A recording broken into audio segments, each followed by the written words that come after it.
সেটা হচ্ছে আমরা আলেম ওলামারা যখন কথা বলতে বিভিন্ন জায়গায় যাই, আমাদেরকে কানের কাছে বলা হয়, হুজুর কথা বলেন, যাই বলেন, রাজনীতি করেন না। আচ্ছা বলেন তো ভাই, এই কোরআনুল কারীম যদি আপনার জন্য নামাজের জন্য দরকার হয়, রোজার জন্য দরকার হয়, বলেন কোরআন তেলাওয়াত না করলে নামাজ হয়তো মনে হয় নাকি? যারা জবাব দিলেন না তারা ওই সূরা কোরআন তেলাওয়াত বাদেই নামাজ পড়েন আর কি। বুঝলাম কি, কোরআন তেলাওয়াত না করলে নামাজ হবে? জবাব দেন যা না, হবে না। এই জন্য কি করেন, যারা না পারে নামাজও পড়ে, তেলাওয়াতের চেষ্টাও করে না। তার এই কোরআন নামাজ কবুলের জন্য দরকার হলো, বিয়েটা হালাল করার জন্য কোরআনের খুতবা দরকার হইল, সন্তান আপনার জন্মগ্রহণ করলে তার আকিকা করা, সন্তানের নাম রাখা, সেই বিধানও কোরআন দরকার হলো, ব্যক্তি জীবন গঠনে কোরআন দরকার। আর সমাজ জীবনের জন্য মনে হয় আল্লাহ কোরআনকে দেয়নি। হ্যাঁ, তাহলে আমরা কেন এই কথা বলি? ও ভাই, আলেমরা আসলে রাজনীতি আলাদা করতে বলেন কেন? আমি এজন্যই তো স্পষ্ট আকারে আমার যত আলোচনা হয় সব জায়গায় বলি, মুহাম্মদকে রাষ্ট্র পরিচালনা করার জন্য রাষ্ট্রপতি, রাষ্ট্রনেতা করতে হবে। এই জন্য আল্লাহ আদম থেকে শুরু করে ঈসাকে দিয়ে ময়দান তৈরি করেছে লক্ষ লক্ষ বছর, মুহাম্মদকে পাঠিয়েছে। এই দল করেন, আপত্তি নাই, দলের নেতাকে বলবেন নেতা আপনার পেছনে আসি, ততক্ষণ কোরআন হবে আপনার গাইড বুক, এখান থেকে বিচার ব্যবস্থা চালু করবেন, নতুবা আপনাকে তালাক। পারবো তো ইনশাআল্লাহ। তাহলে কোরআনের সমাজ গঠনের জন্য যত কষ্ট করা লাগে আর একটা বার করবো, আগামী সংসদ যেই যাক কোরআন দিয়ে করতে হবে। আর এই কোরআনী সংসদ প্রতিষ্ঠার জন্য সহায়তা করতে রাজি কারা? দুটি হাত আল্লাহ তাআলাকে দেখায়া দেন।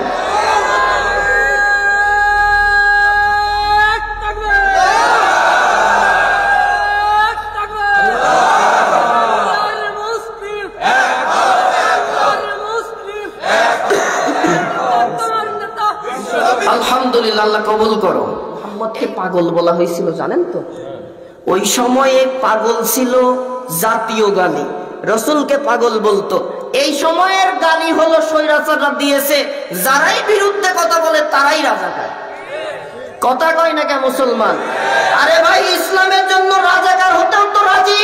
এই রাজাকারেরাই তো এই বাংলাদেশের স্বাধীনতাকে ধরে রাখতে চায়। তোমরা তো ভারতের কাছে দেশকে বিক্রি করতে গিয়েছো। আর্মিদের বলে সমানে গুলি কর, ওরা বলে আমরা পারবো না জনগণের উপর গুলি করতে। তবে আপনার জন্য একটা সুযোগ, 40 মিনিট টাইম দিলাম, দেশ ছাড়েন, না হলে এই জনগণ যা খেপেছে আপনাকে আমরা বাঁচাতে পারবো না।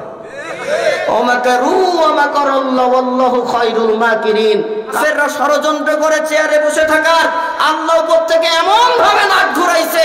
আল্লাহ বলে, ও জাতির লোকেরা, কিসের দেশ ত্যাগ? ও আলেমদের ফাঁসির কাস্টে ঝুলিয়েছে, আলেমদের যুদ্ধ অপরাধী বানিয়েছে, তারপরে বিরোধী দলকে ঘরে থাকতে দেয়নি, দেশ ছাড়া করেছে, আয়নাঘর করে গুম করেছে, মানুষ হত্যা করেছে, নির্বিচারে যা ইচ্ছা তাই করেছে। তোমার বাংলাদেশকে ভারতের কাছে অঙ্গরাজ্য করার জন্য বিক্রি করতে চাই। ও দৌড় পদ থেকে হবে না, বাংলাদেশ ছাড়া হতে হবে। রান্না করা খাবার খাওয়ার সুযোগ নাই, বিদায় নেবে কয় 2 মিনিটের বক্তব্য, সেনাবাহিনী বলে 1 সেকেন্ডও না। কি কথা কন নাকি? তাড়াতাড়ি ভাগেন, আল্লাহর আইনের বিরুদ্ধে গেলে দেশ ত্যাগ হতে হয়। ও মুসলমান, শিক্ষা নেন। নমরুদ একবার স্বৈরাচার হলো, পাগের লিমিট ক্রস করে আল্লাহকে ল্যাংরা পঙ্গু মশাদে দুনিয়া থেকে বিদায় করেছে। ফেরাউনকে শুটকি বানিয়ে রেখে দিয়েছে। এই জামানা জর্জ ডব্লিউ বুশকে মুসলমানের জুতার পিটা খাইয়ে বিদায় করেছে। বুশকে আর ফিরে আসছে? স্বৈরাচার হাসিনার বিদায় হয়েছে, আর ফিরে আসবে না।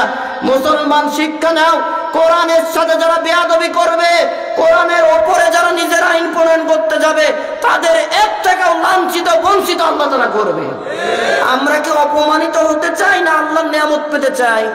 তাহলে কোরআন থাকবে যেখানে, আমরাও থাকবো সেখানে। জি, আল্লাহ তাআলা যেই বান্দা বান্দিকে কবুল করেন তাকে দিয়ে এই মাহফিলের আয়োজন করিয়েছেন।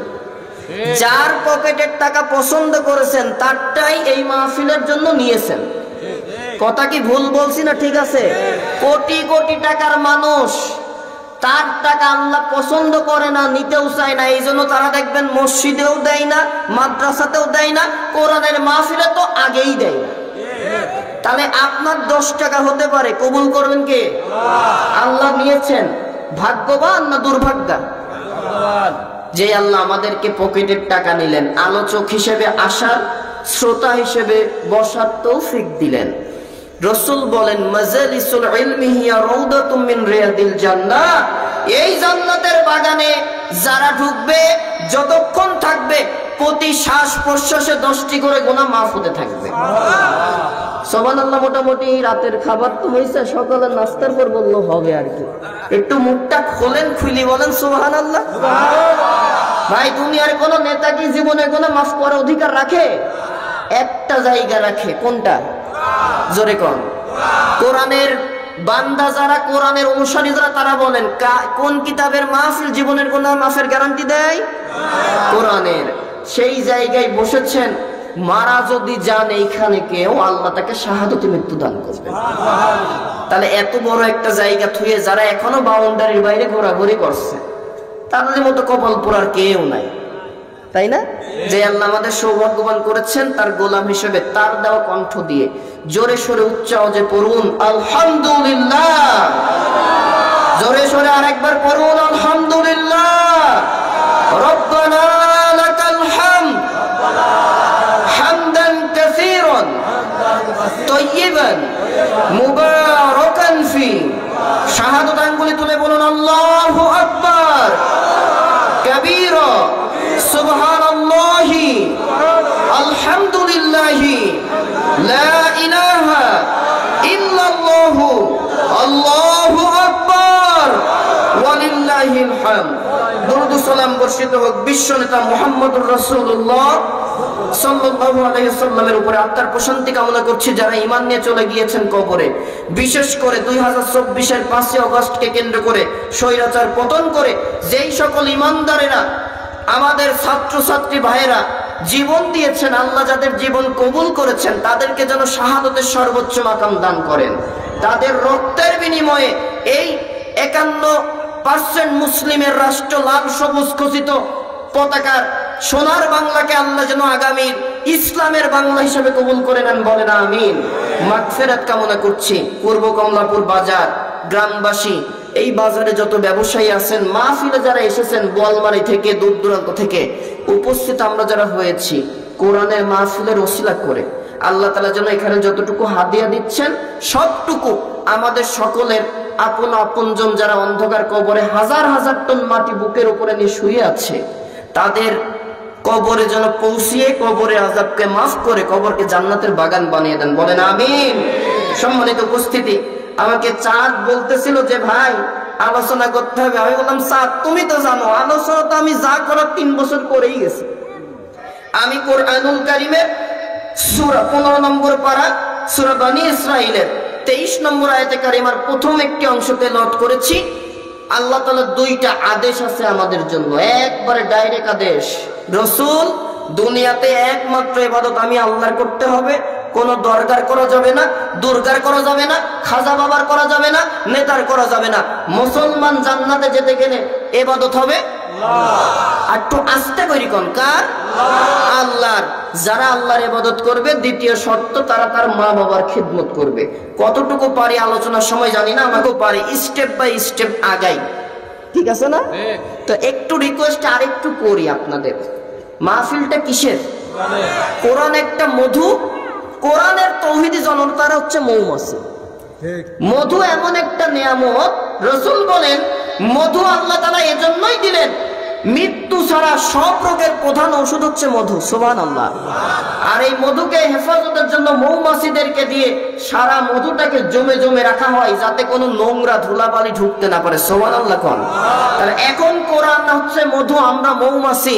মৌমাছি যদি মধুকে ফাঁকা রেখে বসে শয়তানকে জায়গা দেয়, তাহলে কি শয়তান পাশে থাকলে আলোচনায় মনোযোগ আসবে? মুরব্বীরা যেখানে আছে থাকেন, যারা নিজেদেরকে যুবক মনে করেন কোরআনকে উঁচু করে ধরলাম, কোরআনের কাছে আগাই আসেন। প্রত্যেককে আগাতে হবে। যারা নিজেদের যুবক মনে করেন, বৃদ্ধদেরকে আমি ডাকলাম না, মুরব্বীরা কষ্ট হতে পারে, তবে যারা যুবক নিজেদেরকে যুবক মনে করেন তারা আসেন আর একটু জিকির করুন সুবহানাল্লাহ আলহামদুলিল্লাহ লা ইলাহা পেছন থেকে আসতে হবে, আসতে হবে। আল্লাহ যদি যুবক না হয়, বুইরক থেকে বুইরক হইতে পারে, তো উঠতেই না পারে। এই জায়গা আসেন, এই যে এই জায়গাটা কি হয়েছে, আসেন, আগান আগান, সময় আসেন, আসেন। এই সামনে থেকে পূরণ করতে হবে ভাই। কোরআন দেখছে, কোরআন কোরআন ওই কিয়ামতে আপনাকে বলবে, আল্লাহ আমার আলোচনা শোনার জন্য ওই পূর্ব কমলাপুরবাসী আমার কাছে ফিরে আসছিল, এদেরকে মাফ করো। যারা চান আসেন আর জিকির করুন, লা ইলাহা ইল্লাল্লাহ, আল্লাহ তুমি দয়াময় করুণা ঘেরা, আল্লাহ তুমি দয়াময় করুণা ঘেরা, তব দয়াতে ওঠে চন্দ্র সূর্য, আসমান থেকে নামে বাড়ি ধারা, আল্লাহ তুমি দয়াময় করুণা ঘেরা, লা ইলাহা ইল্লাল্লাহ, জোরে আল্লাহু আল্লাহু, কি যে মধুর নাম, ঠিক না? আল্লাহ নাম বলতে কি মজা লাগে তো? জীবনের গুনাহ মাফ হবে। সকলে জবান ছেড়ে বলেন, মাফলারটা নামান আর বলেন, আল্লাহু আল্লাহু, কি যে মধুর নাম, ধরার তামাম মনি মুক্তাই, পান্না হীরা সোনা দানাই, হয় না যে তার দাম, ঠিক না বে ঠিক? আল্লাহু আল্লাহু, কি যে মধুর নাম, জোরে লা ইলাহা ইল্লাল্লাহ, সুবহানাল্লাহ, আলহামদুলিল্লাহ, লা ইলাহা ইল্লাল্লাহ, লা ইলাহা ইল্লাল্লাহ, মুহাম্মাদুর রাসূলুল্লাহ, করুন সাল্লাল্লাহু। সম্মানিত উপস্থিতি, আলোচনা করব সূরা বনী ইসরাঈলের কত নম্বর আয়াত? 23 নম্বর আয়াত। আল্লাহ রাব্বুল আলামিন সূরা বনী ইসরাঈলের 23 নম্বর আয়াতে কারিমা নাযিল করে দিয়ে বলেন, ওয়াকাদা রাব্বুকা আল্লা তা'বুদু ইল্লা ইয়্যাহু ওয়া বিল ওয়ালিদাইনি ইহসানা। আল্লাহু আকবার। আল্লাহ তাআলা তার রাসূলকে মেরাজে নিয়ে গেলেন।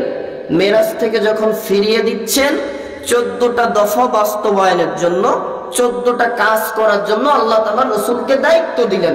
তার 2টা কাজ এই আয়াতে কারিমার আমি যতটুকু অংশ তেলাওয়াত করলাম, এটা তো রাসূল দুনিয়াতে গিয়ে 1 নম্বর কাজ আপনার, আপনি যেহেতু মক্কা মদিনার রাষ্ট্রপতি হবেন, রাষ্ট্র পরিচালনা করবেন, এজন্য আপনি সমাজটাকে গড়ুন। 2 বছর পর একটা শান্তির রাষ্ট্র আপনাকে উপহার দেব, যে রাষ্ট্র দুনিয়াতে আর কেউ কখনো করতে পারেনি, পারবেও না। সুবহানাল্লাহ। সেটা হচ্ছে, আমরা আলেম ওলামারা যখন কথা বলতে বিভিন্ন জায়গায় যাই, আমাদেরকে কানের কাছে বলা হয়, হুজুর কথা বলেন, যাই বলেন, রাজনীতি করেন না। আচ্ছা বলেন তো ভাই, এই কোরআনুল কারীম যদি আপনার জন্য নামাজের জন্য দরকার হয়, রোজার জন্য দরকার হয়, বলেন কোরআন তেলাওয়াত না করলে নামাজ হয়তো মনে হয় নাকি? যারা জবাব দিলেন না, তারা ওই সূরা কোরআন তেলাওয়াত বাদেই নামাজ পড়েন আর কি, বুঝলাম। কি কোরআন তেলাওয়াত না করলে নামাজ হবে? জবাব দেন, যা না হবে না। এই জন্য কি করেন, যারা না পারে নামাজও পড়ে, তেলাওয়াতের চেষ্টাও করে না। তার এই কোরআন নামাজ কবুলের জন্য দরকার হলো, বিয়েটা হালাল করার জন্য কোরআনের খুতবা দরকার হইল, সন্তান আপনার জন্মগ্রহণ করলে তার আকিকা করা, সন্তানের নাম রাখা, সেই বিধানও কোরআন দরকার হলো, ব্যক্তি জীবন গঠনে কোরআন দরকার। আর সমাজ জীবনের জন্য মনে হয় আল্লাহ কোরআনকে দেয়নি। হ্যাঁ, তাহলে আমরা কেন এই কথা বলি? ও ভাই, আলেমরা আসলে রাজনীতি আলাদা করতে বলেন কেন? আমি এজন্যই তো স্পষ্ট আকারে আমার যত আলোচনা হয় সব জায়গায় বলি, মুহাম্মদকে রাষ্ট্র পরিচালনা করার জন্য রাষ্ট্রপতি, রাষ্ট্রনেতা করতে হবে। এই জন্য আল্লাহ আদম থেকে শুরু করে ঈসাকে দিয়ে ময়দান তৈরি করেছে লক্ষ লক্ষ বছর। মুহাম্মদকে পাঠিয়ে যেই নবীর গায়ে মশা মাছি বসা হারাম ছিল, হারাম ছিল না? মশা মাছি রাসূলের গায়ে বসছিল? বসেনি। সেই নবীর গায়ে তায়েফে দাওয়াত দিতে গেছে, মার খেয়ে গায়ে দাগ হয়ে গেছে। আম্মা জান আয়েশা বলেন, ইয়া রাসূলুল্লাহ, আপনার এত সুন্দর চেহারায় কালো কালো দাগগুলা কিসের? আপনার কি গুটি বসন্ত হয়েছিল? রাসূল কান্না করে আর বলেন, আরে আয়েশা, আমি মুহাম্মদের গায়ে গুটি বসন্ত হারাম ছিল, মশা মাছি বসা হারাম ছিল, এইসব আমার গায়ে নাজায়েজ, বসবে না। তাহলে ইয়া রাসূলুল্লাহ, এই দাগগুলা কিসের? কয়, তাই আয়েশা রে, এই দাগের কথা আমাকে জিজ্ঞাসা করো না, করলে আমি সহ্য করতে পারি না। আমি একত্ববাদ আল্লাহর দাওয়াত দিতে, ইসলামের দাওয়াত দিতে তায়েফে গেলাম। তায়েফের মানুষগুলা বড় আশা নিয়ে গেলাম, তারা আমার দুধমা হালিমার দেশ, 5টি বছর শৈশবকাল কেটেছে, তারা আমার দাওয়াত গ্রহণ করবে। কিন্তু আয়েশা, তারা দাওয়াত গ্রহণ তো করলোই না, উল্টা আমাকে পাগল বলে আখ্যা দিল। সম্মানিত উপস্থিতি, মুহাম্মদকে পাগল বলা হয়েছিল জানেন তো? ওই সময়ে পাগল ছিল জাতীয় গালি, রাসূলকে পাগল বলতো। এই সময়ের গালি হলো স্বৈরাচাররা দিয়েছে, যারাই বিরুদ্ধে কথা বলে তারাই রাজাকার। কথা কয় না কে মুসলমান? আরে ভাই, ইসলামের জন্য রাজাকার হতেও তো রাজি। এই রাজাকারেরাই তো এই বাংলাদেশের স্বাধীনতাকে ধরে রাখতে চায়। তোমরা তো ভারতের কাছে দেশকে বিক্রি করতে গিয়েছো। আল্লাহ তোমাদের এই জমিন থেকে গজবের সাথে তাড়াইছে এমন ভাবে। ওরা বলল, আমি 2 মিনিটের ভাষণ দেব জাতির উদ্দেশ্যে। মনে আছে কথা? ইউটিউবে যাবেন, রান্না করে রাখছে পোলাও, কোরমা, বিরিয়ানি। ছাত্রদেরকে মেরে রক্তের উপরে পা দিয়ে হেঁটে ওই স্বৈরাচার খানা খাবে, বিরিয়ানি, মুরগির রোস্ট, মাছ রান্না। আল্লাহ তাআলা ওর খাওয়ার বরাদ্দ করেনি। পুলিশদের, আর্মিদের বলে সমানে গুলি কর, ওরা বলে আমরা পারবো না জনগণের উপর গুলি করতে, তবে আপনার জন্য একটা সুযোগ, 40 মিনিট টাইম দিলাম, দেশ ছাড়েন, না হলে এই জনগণ যা খেপেছে আপনাকে আমরা বাঁচাতে পারবো না। কাফেররা ষড়যন্ত্র করে চেয়ারে বসে থাকার, আল্লাহ উপর থেকে এমন ভাবে নাক ঘুরাইছে। আল্লাহ বলে, ও জাতির লোকেরা, কিসের দেশ ত্যাগ? ও আলেমদের ফাঁসির কাস্টে ঝুলিয়েছে, আলেমদের যুদ্ধ অপরাধী বানিয়েছে, তারপরে বিরোধী দলকে ঘরে থাকতে দেয়নি, দেশ ছাড়া করেছে, আয়নাঘর করে গুম করেছে, মানুষ হত্যা করেছে, নির্বিচারে যা ইচ্ছা তাই করেছে। তোমার বাংলাদেশকে ভারতের কাছে অঙ্গরাজ্য করার জন্য বিক্রি করতে চাই। ওর পদ থেকে হবে না, বাংলাদেশ ছাড়া হতে হবে। রান্না করা খাবার খাওয়ার সুযোগ নাই, বিদায় নেবে। কয় 2 মিনিটের বক্তব্য, সেনাবাহিনী বলে 1 সেকেন্ডও না। কি কথা কন নাকি? তাড়াতাড়ি ভাগেন। আল্লাহর আইনের বিরুদ্ধে গেলে দেশ ত্যাগ হতে হয়। ও মুসলমান, শিক্ষা নেন। নমরুদ একবার স্বৈরাচার হলো, পাগের লিমিট ক্রস করে আল্লাহকে ল্যাংরা পঙ্গু মশাদে দুনিয়া থেকে বিদায় করেছে। ফেরাউনকে সুট্টি বানিয়ে রেখে দিয়েছে। এই জামানা জর্জ ডব্লিউ বুশকে মুসলমানের জুতার পিটা খাইয়ে বিদায় করেছে। বুশকে আর ফিরে আসছে? স্বৈরাচার হাসিনার বিদায় হয়েছে, আর ফিরে আসবে না। মুসলমান শিক্ষা নাও। কোরআনের সাথে যারা বেয়াদবি করবে, কোরআনের ওপরে যারা নিজের আইন প্রণয়ন করতে যাবে, তাদের এর থেকেও লাঞ্ছিত, বঞ্চিত আল্লাহ তাআলা করবে। আমরা কি অপমানিত হতে চাই না আল্লাহর নিয়ামত পেতে চাই? তাহলে কোরআন থাকবে যেখানে, আমরাও থাকবো সেখানে। অনেক আইন দেখেছি, আর কোনো আইন নাই। এবার আল্লাহর আইন দিয়ে আল্লাহর রাষ্ট্র চালাতে হবে। এর জন্য আমাদের ঐক্যবদ্ধ থাকতে হবে। রাজি আছেন তো মুসলমান? তাহলে আগামীর বাংলাদেশ ইসলামের বাংলাদেশ, আগামীর বাংলাদেশ কোরআনের বাংলাদেশ। যে যেই দল করেন আপত্তি নাই, দলের নেতাকে বলবেন নেতা আপনার পেছনে আসি ততক্ষণ, কোরআন হবে আপনার গাইড বুক, এখান থেকে বিচার ব্যবস্থা চালু করবেন, নতুবা আপনাকে তালাক। পারবো তো ইনশাআল্লাহ? তাহলে কোরআনের সমাজ গঠনের জন্য যত কষ্ট করা লাগে আর একটা বার করবো। আগামী সংসদ যেই যাক, কোরআন দিয়ে করতে হবে। আর এই কোরআনী সংসদ প্রতিষ্ঠার জন্য সহায়তা করতে রাজি কারা? 2টি হাত আল্লাহ তাআলাকে দেখায়া দেন।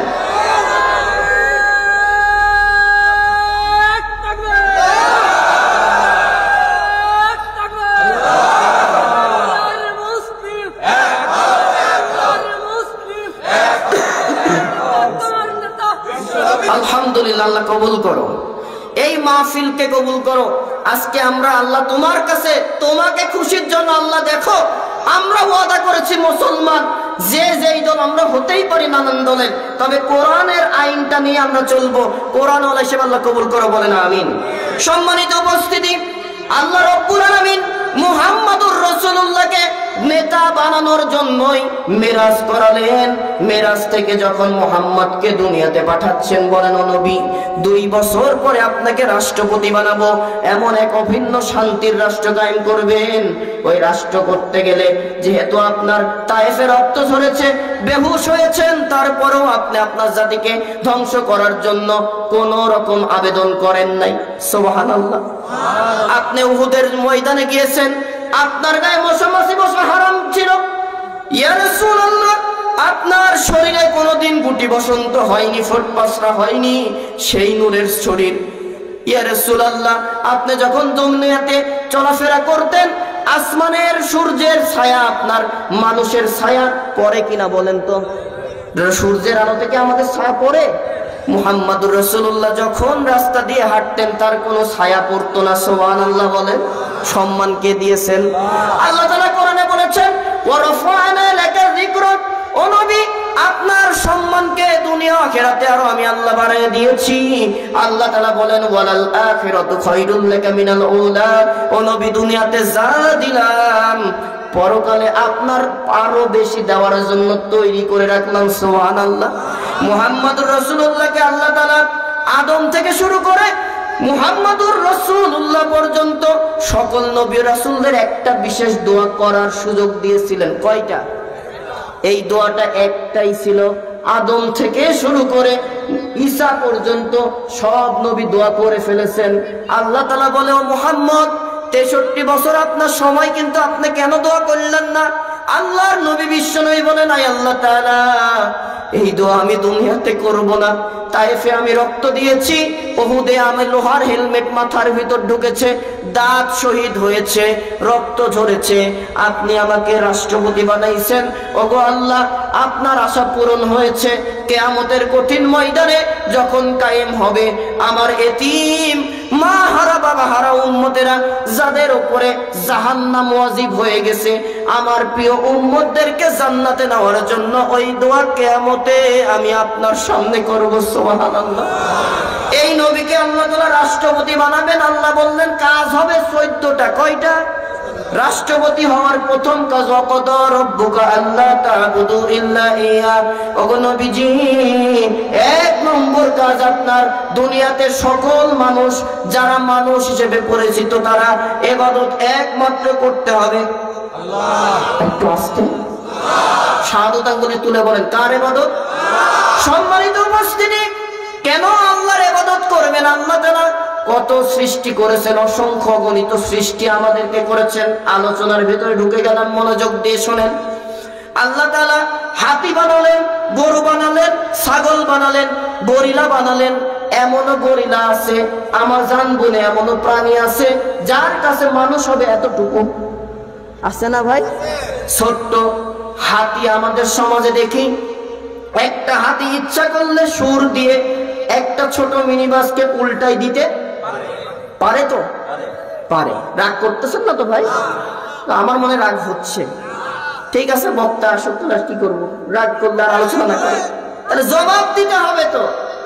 সম্মানিত উপস্থিতি, আল্লাহ তাআলা বলেন, ও বান্দা, এজন্যই আমি আল্লাহর ইবাদত করব।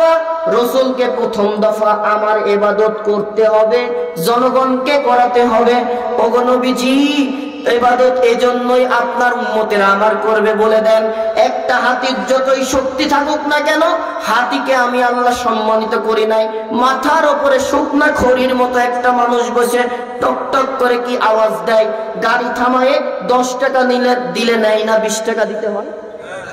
আল্লাহ তাআলা ওই হাতির থেকে আমার সম্মান কোরআনে বললেন, ওয়ালাকাদ কাররামনা বানি আদম। আল্লাহু আকবার। ও মানুষ জাতি, তোমাদেরকে আমি আল্লাহ আশরাফুল মাখলুকাতের ঘোষণা দিয়েছি। সুবহানাল্লাহ বলেন।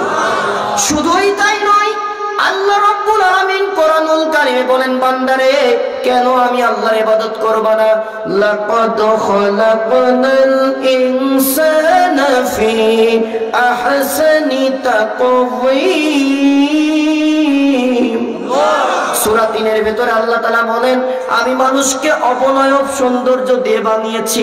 আব্দুল শুকুর সাহেবের চেহারা একরকম, মিরাজুল ইসলাম সাহেবের চেহারা একরকম, আলামিন হোসেন বিন ফারুকের চেহারা একরকম। আল্লাহ রাব্বুল আলামিন আরো বলেন, আল্লাযী খালাকাকা ফাসাওয়াকা ফাআদালাক ফি আইয়ি সূরাতিন মা শাআ রাক্কাবাক। আল্লাহু আকবার। সূরা ইনফিতারে আল্লাহ তাআলা বলে, বান্দা বান্দি, আমি তোমার যে চেহারা দিয়েছি এর মূল কারিগর, পছন্দের ব্যক্তি আমি আল্লাহ তাআলা। সুবহানাল্লাহ। আরেকটু জোরে জবান ছেড়ে বলেন সুবহানাল্লাহ। ফি আইয়ি সূরাতিন মা শাআ রাক্কাবাক।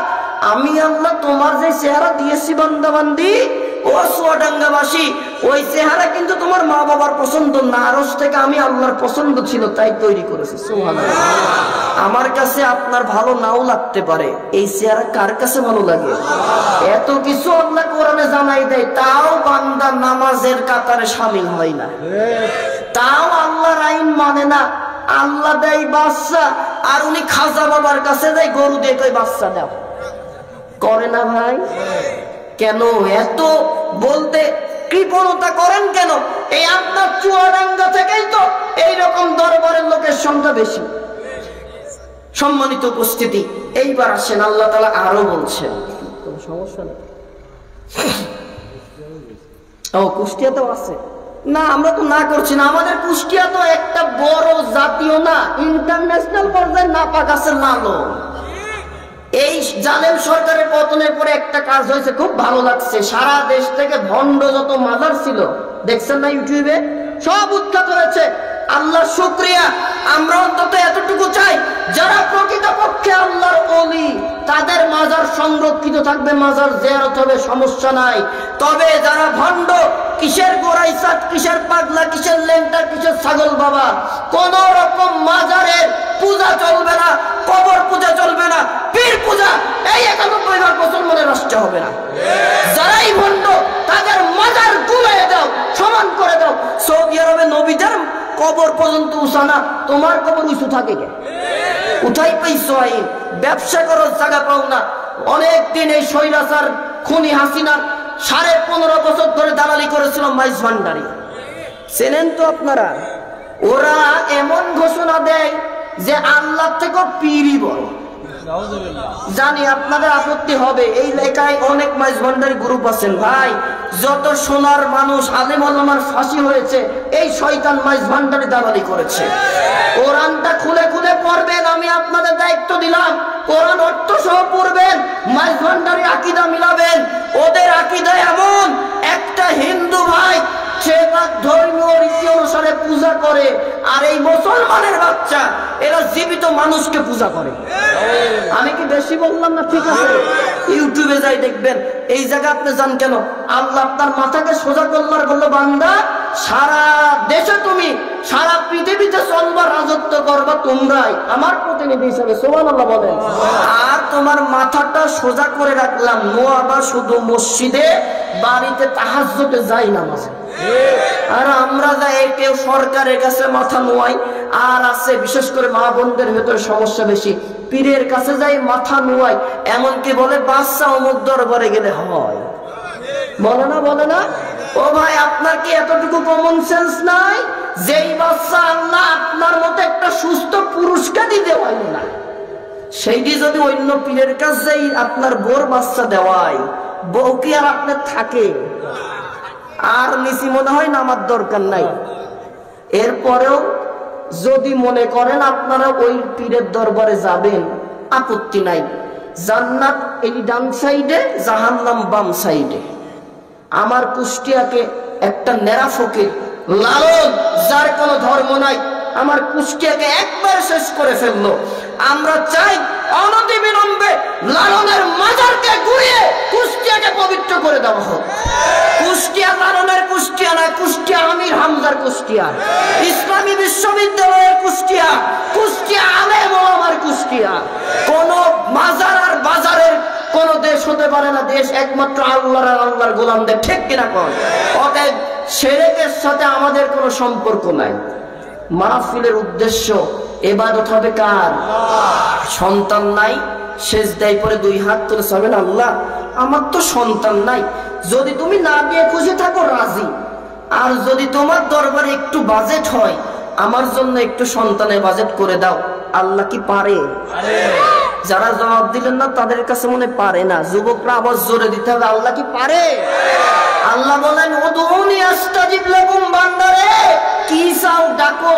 নেতার কাছে যাবা, একবারে বেশি দুবার চাইলে রাগ করবে, আর আমি আল্লাহর কাছে যত চাবা তত খুশি হব, না চাইলে আমি আল্লাহ রাগ করব। সুবহানাল্লাহ বলে। তাহলে চাইবেন কার কাছে? যুবকরা চাকরি নাই, চাবেন কার কাছে? সালাতুল হাজত 2 রাকাত পড়বেন, 5 ওয়াক্ত নামাজ পড়বেন জামাতে মসজিদে, না পারলেও যেখানে আছেন 2 জন মিলে হলেও জামাত করবেন। এরপরে সালাতুল হাজত করবেন, প্রয়োজনের নামাজ। 2টা হাত তুলে বলবেন, আল্লাহ সন্তান যদি তোমার বাজেটে থাকে আমাকে দিবা, একটু দাও, আমার ভালো লাগে। দেখবেন আল্লাহ তাআলা আপনার জন্য দিয়ে দেবে। শর্ত একটা, শিরক করা যাবে না। শিরক কি? আল্লাহর যে ক্ষমতা আছে তার সাথে কোনো কিছুকে সমতুল্য করা যাবে না। আর যেই পীর সাহেব আপনি যাবেন সমস্যা নাই, পীর সাহেবের কাছে গিয়ে যদি আপনি নামাজ শেখেন, রোজা শেখেন, আর পীর যদি আপনার হাদিয়ার আশা না করে, পীর বলবে বাবা আসছো, জান্নাত দেওয়ার মালিক আমি না, কিয়ামতে সুপারিশও আমি করার অধিকার রাখি না, কিছু আমল দিলাম করো, তোমার নিজের আমলে তুমি মাপ পাবা, বুঝবেন এটা অরিজিনাল পীর। আর আমাদের সমাজের পীর আছে সফান সফা, দাড়িও নাই, গোপও নাই, ক্লিন টু ক্লিয়ার, দেখে মনে হয় ইবলিস শয়তানের খালাতো ভাই। একে পীর বানান কি করি ইমানদারেরা? এর কাছে যাওয়া যাবে? এই দরবারে রাখবেন আপনারা? না রাখবেন না, তথা আক্রোশী মাঝভান্ডারি যা আছে সবগুলো জাহান্নামী, শিরকের দরবার। এইগুলো থেকে মুসলমান ফিরে আসতে হবে, এইগুলো থেকে ফিরে ইসলামী দরবার গুলোতে যাবেন। আল্লাহ তাআলা তৌফিক দান করুন, বলেন আমিন। তাহলে আমাদের সৃষ্টিকর্তা কে? এই চেহারা কার পছন্দের? মনে আছে কথাটা এখানে ছিল, আল্লাহ রাব্বুল আলামিন। এরপরে বলে, বান্দারে ফি আইয়ি সূরাতিন মা শাআ রাক্কাবাক, তোমাকে যে সুন্দর চেহারা দান করেছি এটা দুনিয়ার কারো পছন্দের নয়, আমি আল্লাহ তাআলা আরশ থেকে পছন্দ করেছি। সুবহানাল্লাহ। এরপরে বান্দারে আমি আল্লাহ তোকে আরো কিছু দিলাম। কি? তুমি দুনিয়াতে বেঁচে থাকার জন্য অক্সিজেন দরকার, এই অক্সিজেন কে দেয়? বিজ্ঞান বলে প্রতিটা মানুষ, সুস্থ মানুষ 24 ঘন্টায় আল্লাহর বাতাস থেকে প্রায় 550 লিটার অক্সিজেন গ্রহণ করে। বুঝেন নাই? বুঝতে পেরেছি। আমার মতো সুস্থ মানুষ, সুস্থ না হলে তো এখানে আসতাম না। আসতাম? আপনারা সুস্থ না হলে এখানে আসতেন? ও মুসলমান কথা কন নাকি? আসতেন? সুস্থ না হলে হসপিটালের বেডে থাকতেন। এই সুস্থ মানুষ বাতাস থেকে একদিনে কত লিটার অক্সিজেন পায়? 550 লিটার। এর বিলটা কত জানেন আপনি? যারা লাইফ সাপোর্টে থাকে তাদের কাছে যে জিজ্ঞাসা করবেন, এক এক দিনে বিল হয় 40,000 টাকা কমপক্ষে। তাহলে আমার মতো একটা মানুষ বাতাস থেকে যে অক্সিজেন প্রতিদিন নেই, বিল কত? Please look at me. মাদ্রাসার ছেলেরা এসেছে, আলহামদুলিল্লাহ। আল্লাহ তাআলা এদের সকলকে কবুল করুক, দ্বীনের খাদেম হিসেবে কবুল করুক, বলেন আমিন। লুক এট মি, আমার দিকে তাকান। ওয়াইজা কুরিয়াল কুরআন ফাসতামিউ লাহু ওয়া আনসিতু লাআল্লাকুম তুরহামুন। কোরআন দিয়ে কথা হচ্ছে, কোনো কথা হবে না, মিস্টেক হবে না, আমার দিকে লক্ষ্য করুন। তাহলে একদিনে অক্সিজেনের বিল কত ভাই? 40,000। এখানে 60 বছরের কেউ আছেন নাকি? একটু হাত তোলেন তো, যার বয়স 60 বছর। আলহামদুলিল্লাহ, হাত নামান। এই যে স্টেজে সবাই লক্ষ্য করুন, 60 বছরের একটা মানুষ 365 দিয়ে গুণ করেন, কতদিন হবে? প্রায় কয়েক হাজার বা লক্ষ হবে। মনে করেন 1 লক্ষ দিন হইল। এবার এক এক দিনে 40,000 টাকা আল্লাহর অক্সিজেনের বিল, 1 লক্ষ দিয়ে গুণ করেন। ক্যালকুলেটর হিসাব দিতে পারবে না ও ভাই। এই 1 লক্ষ দিন তথা 60টা বছর প্রতিদিন আল্লাহর 40,000 টাকার অক্সিজেন নিয়েছেন, তারপরেও আল্লাহ বিল তো নেয়নি। আল্লাহর অক্সিজেন নিয়ে বেঁচে থেকে আপনি আল্লাহর আইনের বিরোধিতা করে গেছেন। করা যাবে? মুখের ভেতরে কথা বলার জন্য আল্লাহ দেশে দাঁত, দাঁত কয়টা করে দাঁত থাকে ভাই? না, 32টা সবার থাকে না, 28টা থাকে। দাঁতের মূল্য আছে কত জানেন তো? এক একটা দাঁতের দাম মনে করেন 20,000 কই। 28টা দাঁতের দাম কত হয়? বিরক্ত হচ্ছেন না তো ভাই? তাহলে 28টা দাঁত কত লক্ষ টাকার? এবার দাঁতের মর্মটা কি? আমি একটু বুঝাই। মনে করেন এই 5 কমলাপুর কান্তপুর সারাই ওদিক চলে যান, একদম ভৈর গ্রাম আছে না, গ্রাম অঞ্চলে তো আর ইমাম মুয়াজ্জিন খতিব আলাদা হয় না, যেই ইমাম সেই মুয়াজ্জিন সেই খতিব সেই খাবে। তা ছাত্র মানুষ মাদ্রাসার ছেলে বাছাই করে নিয়ে নামাজে রাখাইছে।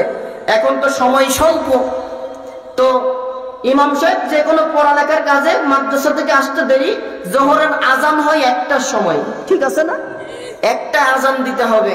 এখন ইমাম সাহেব দেখে আজান দিতে গেলে গোসল হয় না, গোসল করতে গেলে আজান দেওয়া যায় না, কি করা যায়? মুরব্বী মানুষ যারা হয় সচরাচর নামাজিরা আগে আগে চলে যায়, মসজিদে থাকে। আমার কুষ্টিয়াতে থাকে, এখানে থাকে কিনা আমি জানি না। মনে করেন 1টায় আজান, উনি 1:45 মসজিদে এসে বসে থাকে, আছে না এরকম? মুরব্বী এবার প্রতিদিন আজান দেওয়ার সুযোগে থাকে, পায় না। ইমাম সাহেব বলে, হুজুর চাচা মিয়া গোসল করতে হবে, গোসল করতে গেলে তো নামাজ পাবো না, আজকে আপনি আজানটা দেন। এবার মুরব্বী বলে, সুযোগ কোনোদিন পাইনি, আজ পাইস ঠেকাই কিনা। মাইক টক টক করে খুলেই আজান দিচ্ছে, আল্লাহু আকবার আল্লাহু আকবার। কথা কি বুঝছেন তো? ইমাম গোসলে নামবে, ফিরে এসে বলে, চাচা দাঁড়ান, মাইক বন্ধ করেন, আপনার সম্মান দিয়ে আমি আজান দিতে দিলাম, আপনি আল্লাহ না বলে আব্বা বলেন কে? কয়, হুজুর ভুল বলেন না, আমি আল্লাহই বলছি, কিন্তু আমার দিক টাকা দেখেন, দাঁত নাই, আব্বা বেরালি করবো কি? কথা কি বুঝলেন ভাই?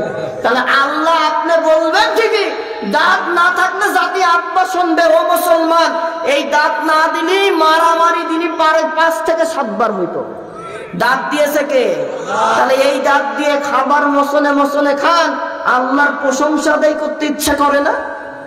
সম্মানিত উপস্থিতি, এইবার আসুন, আমরা যদি আল্লাহ তাআলার প্রশংসা আদায় করি, আল্লাহ কি করবেন? লাইন শাকারতুম লাযীদান্নাকুম ওয়া লাইন কাফারতুম ইন্না আযাবী লাশাদীদ। আল্লাহু আকবার। সূরা ইব্রাহিমের 7 নম্বর আয়াতে কারিমা নাজিল করে দিয়ে আল্লাহ তাআলা বলেন, লাইন শাকারতুম লাযীদান্নাকুম, যারা আমি আল্লাহর নিয়ামত ভোগ করার পরে আমি আল্লাহ অক্সিজেন দিয়েছি, আমি আল্লাহ তাআলা চলাচলের শক্তি দিয়েছি, আমি আল্লাহ তার হায়াত নামে নিয়ামত দান করেছি, কথা বলার জন্য মুখের ভেতরে সুন্দর সুন্দর 28 বা 32টা দাঁত দিয়েছি। সুবহানাল্লাহ। একটু আস্তে সুবহানাল্লাহ, আর একটু আস্তে। সবাই বলেন, আল্লাহ যেই মুখে সুবহানাল্লাহ বলবে না, ওই মুখে যদি তুমি বুবা করো করাতেও পারো। এবার দেখি, জোরে বলেন সুবহানাল্লাহ। মাশাআল্লাহ, লস হয়নি, লস হয়নি। যতবার সুবহানাল্লাহ বলেছেন, আসমান থেকে জমিনের ফাঁকা জায়গা আল্লাহ পূর্ণ নেকি দিয়ে ভরে দিয়েছে। সুবহানাল্লাহ। বুখারীর হাদিস, এটা বুখারীর হাদিস। যারা যত বেশি সুবহানাল্লাহ আলহামদুলিল্লাহ বলবে, আসমান থেকে জমিনের ফাঁকা জায়গা আল্লাহ নেকি দিয়ে ভরাই দেয়। তাহলে আল্লাহ বললেন, যা নিয়ামত দিলাম, সুস্থ করে বাঁচিয়ে রাখলাম, 2টা হাত দিলাম, 2টা পা দিলাম, 2টা সুস্থ চোখ দিলাম, কথা সুন্দর হওয়ার জন্য কি দিলেন? জোরে কোন? দাঁত। এরপরে বিবেকবান দিলাম, পাগল করলাম না, অ্যাবনর্মাল করলাম না। একটু তাকাই দেখবেন, রাস্তায় রাত আমরা যখন 1টা 2টা গাড়ি নিয়ে ঢুকি, অনেক পাগল ল্যাংটা হয়ে ঘুরে বেড়ায়। আল্লাহ ইচ্ছা করলে আমাকে করতে পারতেন না, আল্লাহ সুস্থ রাখলেন। আল্লাহ বলেন, এত কিছু চিন্তা করে যারা আমি আল্লাহর ইবাদত করবে, নিয়ামতের শুকরিয়া তথা আমি যা আইন দিয়েছি মেনে নিতে হবে। 5 ওয়াক্ত নামাজ পড়বেন, নামাজি সমাজ প্রতিষ্ঠার জন্য কাজ করবেন। এই কাজ যারাই করবে, আল্লাহ বলেন, লাযীদান্নাকুম, তাদের নিয়ামত বাড়িয়ে দেব। কেমন নিয়ামত বাড়াবো? কেমন প্রশংসা করব? 1 নম্বর, দুনিয়াতে তাদের জীবনে গুলো মাফ করে দেব। 2 নম্বর, তারা যত বিপদে পড়ে আমি আল্লাহ নিজে দায়িত্ব নিয়ে বাঁচাই দেব। হযরত ইউনূস আলাইহিস সালাম নাম শুনেছেন তো? আল্লাহর নবী ইউনূস আলাইহিস সালাম, তিনি মহা বিপদে পড়ে গেলেন। মাছের পেটে সাইয়েদনা ইউনূস আলাইহিস সালাম চলে গেলেন, মাছ ইউনূসকে খেয়ে ফেললেন। ইউনূস আল্লাহর গোলাম, দুনিয়ার কারো কাছে সাহায্য চাইলেন না, সাথে সাথে তিনি আল্লাহর কাছে সাহায্য চাইলেন কি করে? লা ইলাহা ইল্লা আনতা সুবহানাকা ইন্নী কুনতু মিনাজ জালিমিন।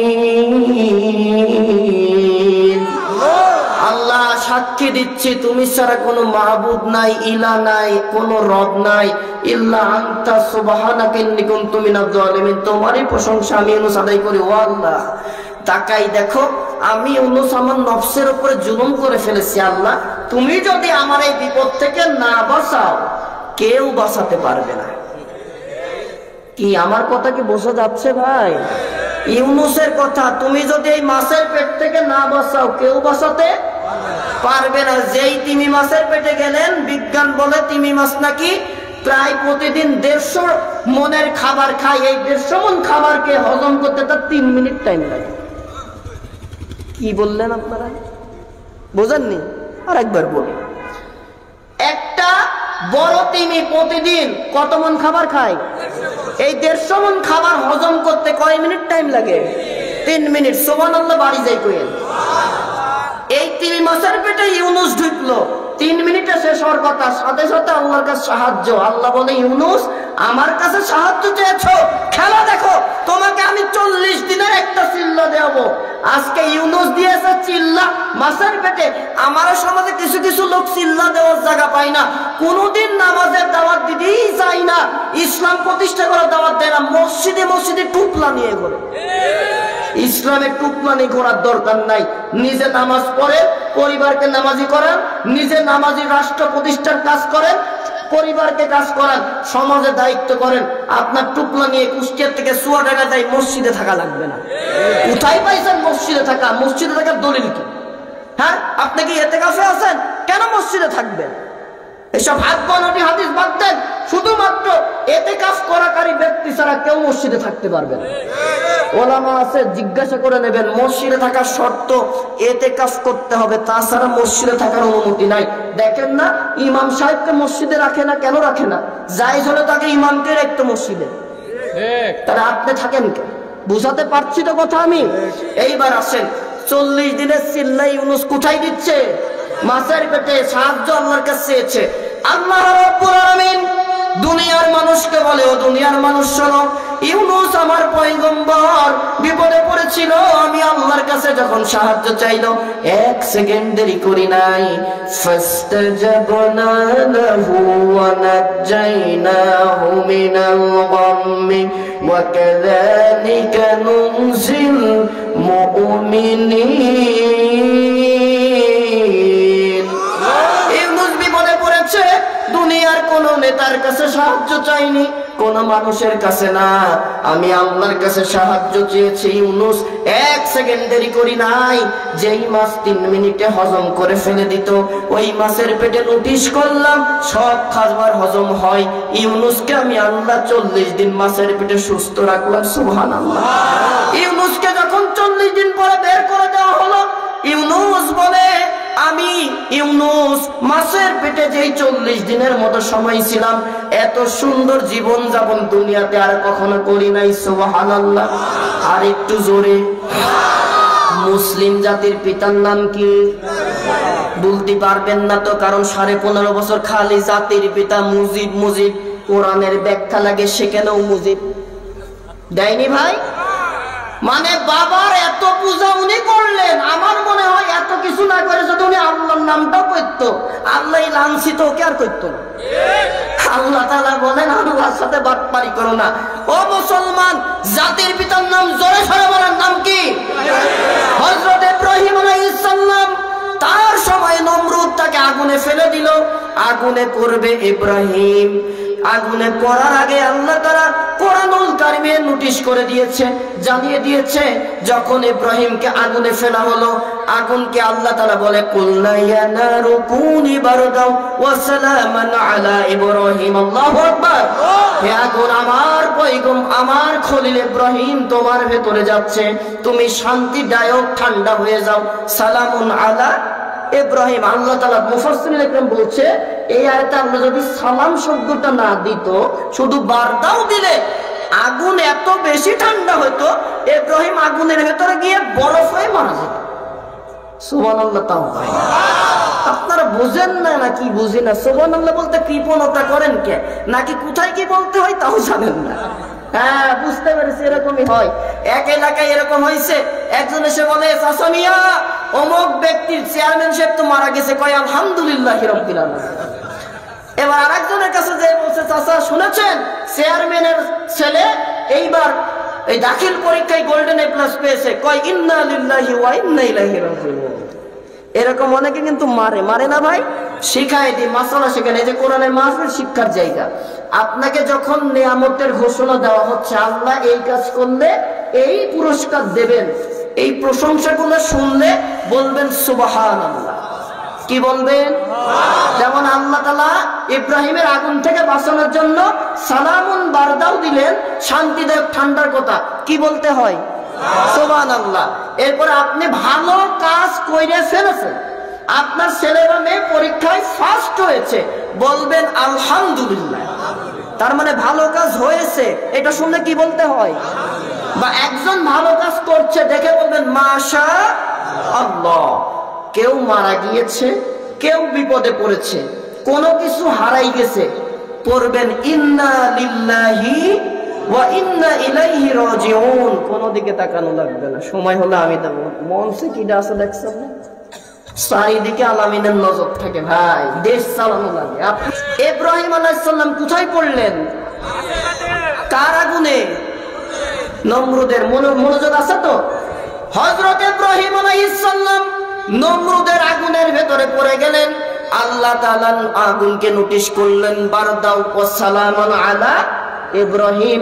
ও আগুন ইব্রাহিমের জন্য আরামদায়ক ঠান্ডা হয়ে যাও। সুবহানাল্লাহ বলেন।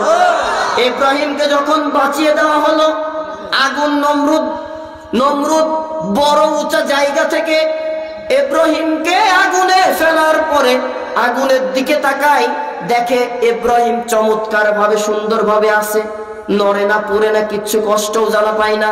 নমরুদ আগুনকে ডাক দিয়ে বলে, ওরে আগুন, এতদিন ধরে তোকে প্রজ্বলিত করলাম, তোর কি তেজ কমে গেল?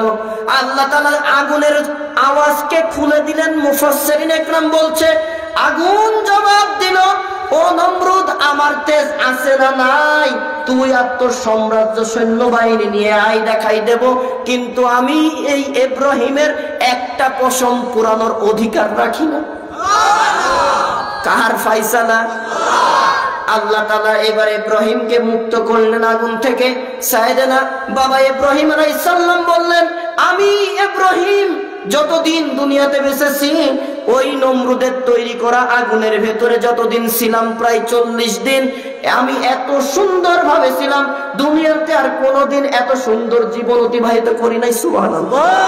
আল্লাহ তাআলা বলেন, ও দুনিয়ার বান্দা, ও পূর্ব কমলাপুর বাজারের মাহফিলের শ্রোতা, ও পর্দার আড়ালের মা বোনেরা, আলোচনা উলামা ইকরাম করছেন, আজকে থেকে তোমরা যদি আল্লাহর ইবাদত করার জন্য নিজেরা প্রস্তুত হয়ে যাও।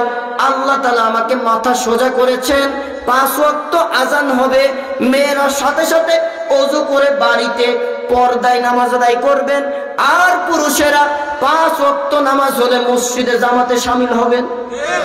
আইনকার রাত্রে বেলা হবে, তাহাজ্জুদ নামাজ পড়বেন। তাহাজ্জুদ নামাজে কোনো ভয় নাই, কোন রকমের সামনের উপরে কোন রকমের কোন জন্তু আসে না। আমাদের সমাজে এরকম একটা কথা আছে না, হুজুর তাহাজ্জুদ পড়তে ভয় লাগে, সামনের পরে কি যেন দেখা যায়, ঘোড়ার দিন দেখা যায়। আপনি নামাজ পড়বেন আল্লাহ তাআলার জন্য, কিচ্ছু আসে না। বরং এই কথা তারাই বলে যারা আল্লাহর সাথে সম্পর্ক নাই। তাহাজ্জুদ নামাজে নিরিবিলি পড়বে, 2 রাকাত মোট 8 রাকাত রাসূল পড়েছে, হাদিসে পাওয়া গেছে। কিয়ামুল লাইল যাকে হাদিসে বলা হয়, এই তাহাজ্জুদ নামাজে দাঁড়াবেন। আল্লাহর রাসূল বলেন, তাহাজ্জুদ গুজারি ব্যক্তি, তার সাথে আল্লাহর কানেকশন থাকে। সুবহানাল্লাহ। আর একটু জোরে। আপনার কি চাওয়া, আল্লাহ নিজে দায়িত্ব নেয় আপনার চাওয়া পূরণ করার জন্য। সুবহানাল্লাহ। আর কথা নয়, মেহমান বসে আছে, আলোচনা এতটুকুই। আমরা গোলাম, শাহাদাত আঙ্গুল একটু তুলে কন্তকার, আল্লাহ দেখো তো কোন আঙ্গুল তোলেনি, আমি এই মাল না, একটু হাত তোলেন। এবার বলেন, আমাদের রব কে? খাওয়ান কে? মাহফিলে এনেছেন কে? আমরা নামাজ পড়বো কার খুশির জন্য? হাত নামান। এই মাথা আজকে থেকে আর কোন মাজারে, আর কোন বাজারে, আর কোন পীরের কাছে নোয়াবেন না। রাজি রাজি রাজি? আজকে থেকে আমরা কোরআনের খাদেম, আর কোন পীরের দরবারে গিয়ে মাথা নোয়াবো না, কোন মাজারে গিয়ে সাজদা দেব না, কোন মাজারে টাকা দেব না, আল্লাহ তাআলাকে টাকা দেব আর আল্লাহ তাআলার কাছে মাথা নোয়াবো। কারা কারা একটু হাত তোলেন, তোলেন, দুই হাত তোলেন, বলেন আয় আল্লাহ। না, তাকবীর পরে ভাই, তাকবীর পরে, আলহামদুলিল্লাহ। দুইটা হাত সোজা করে তোলেন ভাই। জীবনে কোনো মাফ হবে? কোরআন হাতে নিয়ে চ্যালেঞ্জ করছে আপনাকে, আল্লাহর কোরআন আপনার পক্ষে থেকে। দুইটা হাত তোলেন, মা বোনেরও হাত তোলে, বলেন আয় আল্লাহ, আজকের মাহফিল থেকে ওয়াদা করছি আর কোনদিন, যতদিন বাঁচিয়ে রাখো, কোনদিন কোন ব্যক্তির কাছে, কোন মাজারে, কোন দরগায় মাথা নুয়াবো না, সন্তান চাইবো না, চাকরি চাইবো না, যা চাওয়ার তুমি আল্লাহর কাছে চাবো। দুইটা হাত তোলেন, জবান ছেড়ে বলেন আল্লাহ, আমার এই মাথা তোমার কাছে নত করব, আর কারো কাছে নোয়াবো না। আমিন বলেন, আমিন। আর একবার বলেন আমিন। এই যে ওয়াদাটা করলেন, যারা ভুল করেছেন, এতটুকু ওয়াদা করার জন্য আল্লাহ নিজের দায়িত্ব নিলেন, আপনার জীবনে গুনাহ মাফ করে দিলেন। খুশি হয়েছেন তো? আল্লাহি হুজুর ঠিক আছে কথা। কোরআনটা তুলে ধরলাম, আল্লাহর কিরামান কাতিবিনও রেকর্ড করছে। মুসলমান যারা আজকে এই ওয়াদা করেছেন, যদি ভুল হয়ে থাকে, এতটুকু ওয়াদা করার কারণে আল্লাহ আপনার পূর্বের গুনাহ মাফ করেছে। শর্ত, আগামী দিন আর কোন পীরের কাছে দরগায় যে মাথা নোয়াবেন না। যারা নুয়ায় তাদের বাধা দেবেন। যেই পীর সাজদা নাই, পীরের মসনদ উড়িয়ে ভাঙে চুরমার করে দেবেন ইনশাআল্লাহ। এটাই হবে আল্লাহর ইবাদত, আল্লাহর জিকির। সেটাই আল্লাহকে স্মরণ করে দুনিয়ায় চলার নাম। আপনি যা করছেন কেউ দেখে না, দেখে আমি যা করছি ভুল হচ্ছে, অন্যায় হচ্ছে, কেউ জবাব নেবে না, নেবে কে? এই ভয় করে অন্যায় থেকে বিরত রাখা, এটাকেই জিকির বলে। আল্লাহ তাআলা যেন ইবাদত করার তৌফিক দান করে, তাহলে আল্লাহ কি করবেন? তাতনাজ্জালু আলাইহিমুল মালাইকা। ঈমানদার যারা একমাত্র আল্লাহর ইবাদত করে, প্রয়োজনে আসমান থেকে ফেরেশতা দিয়ে হলেও আল্লাহ তাআলা ওই বান্দাবান্দীদের বাঁচিয়ে দেন। নিদর্শন পেয়েছেন আপনারা? কবে? 2024 এই সালের 5ই আগস্টে। কত বিরোধী দল স্বৈরাচার পতন করতে পারে না। আপনার ছাত্র ছাত্রী ছেলে মেয়েরা যাদেরকে গুলি দিয়ে মাইরে ফেলা যায়, তাদেরকে দিয়ে আল্লাহ মনে হয় তৈরন আবাবিল ইসরাফিলে যেটা বলছেন, ওই সময় আবাবিল পাখি দিয়েছিলেন। আর এই সময় আবাবিল পাখি আল্লাহ তাআলা ছাত্র ছাত্রী ভাইদেরকে দিয়েছেন। ওরা সামান্য দাবি করলো কোটার আন্দোলন, কোটার দাবি মানো। যখন মৃত্যুবরণ করালো, গুলির পরিমাণ বেড়ে গেল, শহীদ হতে থাকলো। শহীদ ইয়ামিন, শহীদ আসাবুল ইয়ামিন, যাকে পুলিশের টাঙ্কির ওপর থেকে ফেলে দেওয়া হলো, দেখছেন না ভিডিও? এই ছেলেটা আমার কুষ্টিয়ার ছেলে। আমার কুষ্টিয়া শুধু আবু সাইদের মতো রক্ত নয়, সে হয়তো পরিচিত হয়েছে, কিন্তু মুগ্ধ শহীদ হয়েছে শহীদ আসাবুল ইয়ামিন। আমার কুষ্টিয়ার রক্ত গিয়েছে। এদের পরে ছাত্র ছাত্রীরা বলল, আমার ছাত্র ছাত্রী ভাইদের রক্ত ঝরিয়েছেন। এই খুনির সাথে, এই রক্ত চোষা ব্যক্তির সাথে, রাক্ষসীর সাথে কোন রকম আর চুক্তি হবে না। আপনার পদত্যাগ চাই। পদত্যাগ নিয়ে দাবি করলো। আল্লাহ তাআলা কোন দিক থেকে 5ই আগস্ট বেলা 12টায় সারা দেশের প্রত্যেকটা জেলায় এমন গণ অভ্যুত্থান আল্লাহ তৈরি করালেন। ও ভাই, আল্লাহ সাহায্য। তাতানাজ্জালু আলাইহিমুল মালাইকা, ফেরেশতা দিয়ে আল্লাহ তাআলা এই জনগণকে সাহায্য করে বেলা 2টার ভেতরে স্বৈরাচারের পতন করিয়েছে। যেই আল্লাহ আপনাকে বাঁচাতে পারে, শুধুমাত্র আল্লাহর উপর তাওয়াক্কুল করবেন, প্রয়োজনে শহীদ হবেন, বাতিলের কাছে মাথা নত করবেন না। আগামী দিন কোরআনের পক্ষে থাকবো, কোরআনের জন্য জীবন দিতে প্রস্তুত, বাতিলের কাছে মাথা নত করবো না। আল্লাহ আমার জীবনে গুনাহ মাফ করে জান্নাতে নেওয়ার দায়িত্ব আল্লাহ নিজে নিয়ে নেবে। সুবহানাল্লাহ। এই পক্ষে আমরা থাকবো ইনশাআল্লাহ। কারা কারা কোরআনের পক্ষে থাকবেন? দুইটা হাত তুলে আমাকে দেখান।